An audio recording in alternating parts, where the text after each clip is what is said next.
Let's continue. Question number 4. The function g is defined by g of x is equal to x square plus 9. Okay. For which value of x is gx is equal to 25. So what is given here? Gx. That means for the equation g of x is equal to x square plus 9, actually gx is 25. Here in this question we have to place the value right. That is the only check here.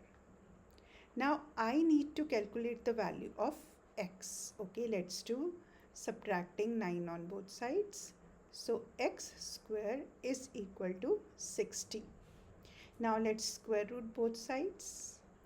Is equal to, see, whenever we square root we always put plus minus sign. Why? Because if you square -4, right, it's going to be plus 16, or if you square +4 it's going to be 16 once again. So we don't know the answer is negative or positive, so we put both the signs. So x is equal to +4 or -4. Now if we go to the options, only +4 is there. That's okay, that is also one of the options, right? So A is the right option. If the question were -4, then A is the right option, but we have +4, so +4 and -4 both are correct. So we have to see the options what is asked here. Okay, let's come to question number 9. Which expression is equivalent to 9x squared plus 5x? Okay, leave this question here. Now suppose I have this question, x and x plus 5. Then what we do? We apply the distributive property and multiply x with all the terms, right? So x times x is x squared plus, and this is also plus x times 5 is 5x. This is what we do. But in this question we have to do the opposite. Instead of multiplying, we have to take common what is present in both the terms. So this 9x squared is term 1 plus 5x, it's term 2.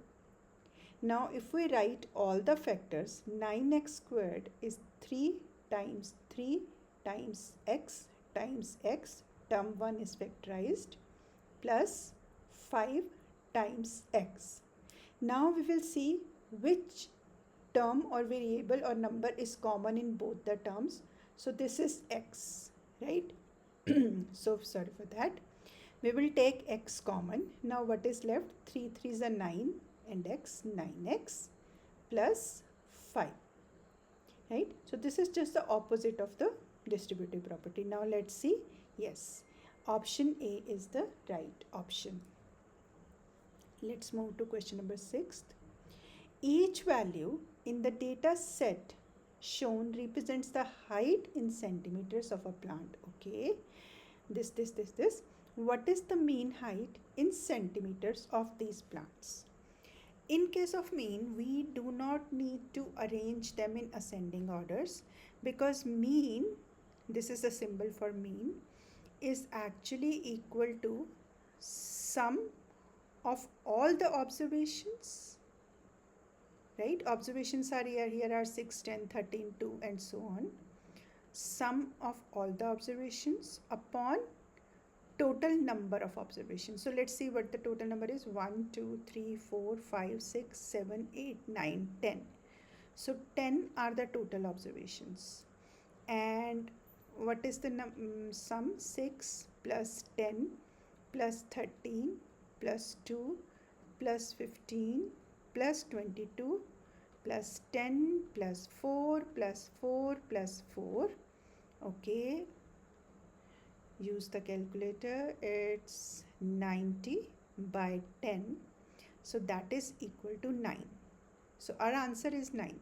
Just an extra note, I want to tell you one more extra point.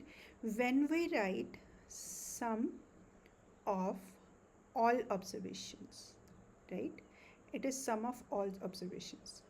So observations are always written as xi, where I is like x1, x2, x3, x4. So this is x1, this is x2, this is x3, this is x4, x5, and so on. So sum of all observation here I meant was x1 plus x2 plus x3 and so on. Now there is a symbolic representation to this. Sum of all the observations. So when I write this symbol, this is the symbol for summation, that means I has to be replaced with 1, 2, 3, 4, 5, 6, 7, 8, all of them. Now this I starts from 1 to, what is total number? 10. So that is the symbolic representation of it. Upon, yes, number of observation is, you can write it as n, right? So just remember this also. This is just another symbolic representation, okay?